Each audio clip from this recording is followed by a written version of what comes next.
మహాస్వామి వారు సన్యాసాశ్రమం తీసుకున్న తర్వాత ప్రణవాన్ని ఎప్పుడూ కూడా జపం చేసేవారు. వారు దగ్గరగా 87 సంవత్సరముల చాతుర్మాస్యాలు చేశారు.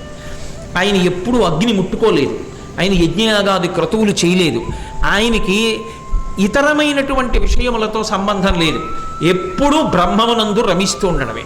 సన్యాస ధర్మంతో ఊళ్ళు తిరగడమే. మొన్ననే నేను విజయవాడ ఉపన్యాసాలకు వెడితే అక్కడ నాతో ఒక పెద్ద ఆయన చెప్తున్నారు, అయ్యా ఇక్కడికి వచ్చి విజయవాడలో మహాస్వామి వారు విడిది చేస్తే 2 సంవత్సరముల పాటు కృష్ణా జిల్లాలో ప్రతి గ్రామానికి నడిచి వెళ్ళారు.